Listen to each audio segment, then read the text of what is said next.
Bonsoir chers téléspectateurs de Boosted TV. Merci pour votre fidélité à Boosted TV. Si vous n'êtes pas encore abonné, s'il vous plaît, abonnez-vous, invitez vos amis et familles à s'abonner et cliquez la cloche de notification pour ne pas rater les futures vidéos. Aujourd'hui, nous continuons avec la révolution économique de l'Afrique. Et là, je vous parle de l'expérience de l'Angola. L'Angola, en 1922, l'Angola était en troisième position des économies de l'Afrique subsaharienne, derrière le Nigeria et l'Afrique du Sud, avec un produit intérieur brut de 124 milliards de dollars US. La production et les exportations de gaz, sont leurs ressources la plus importante, essentiellement le gaz sous forme de gaz naturel liquéfié, et cela continue donc d'aller en croissance. L'Angola est également le troisième exportateur mondial de diamants, 7e au plan mondial. Et l'Angola possède des ressources importantes en fer, en cuivre, en or. Quant au secteur agricole, le potentiel de l'Angola est considérable, avec 58 millions d'hectares de terres arables pour seulement 5,6 millions d'hectares cultivés. Le Portugal qui fait face à une cure d'austérité sans précédent, appelle l'Angola, son ancienne colonie, à l'aide. Le Portugal, qui était le pays colonisateur, appelle l'Angola en aide, à venir l'aider. Et en 7 ans, cette ancienne colonie portugaise,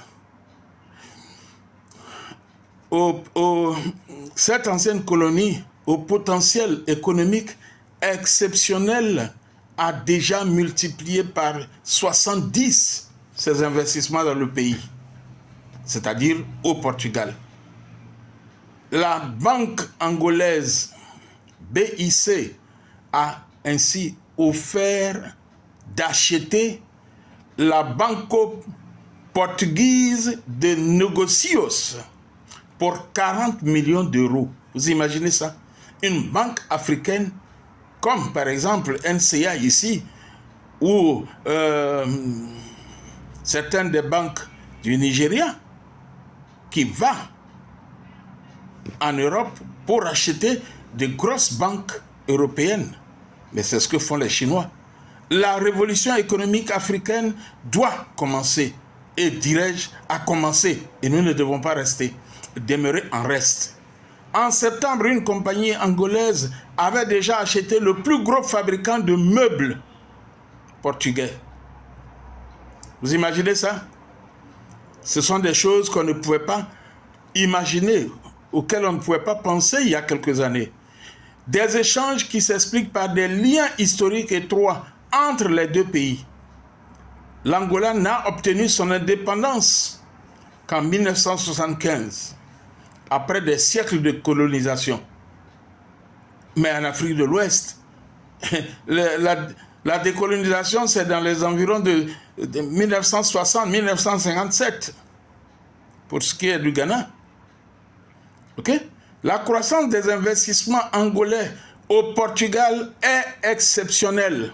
Alors imaginez un instant que nous soyons en train d'acheter des banques, les banques africaines ou les entreprises africaines se mettent à acheter des banques européennes, françaises, anglaises, comme font les Chinois. 1,6 million d'euros en 2002. Ces investissements angolais au Portugal sont passés à 116 millions d'euros en 2009, qui est l'année record. En janvier entre janvier et juin 2011, 46 millions d'euros ont été investis par les Angolais au Portugal. Les premiers secteurs visés par les investissements africains dans le Portugal, c'est l'immobilier, le commerce de gros et de détail qui vient en deuxième position, et les activités financières sont le troisième secteur dans lequel les Angolais investissent au Portugal.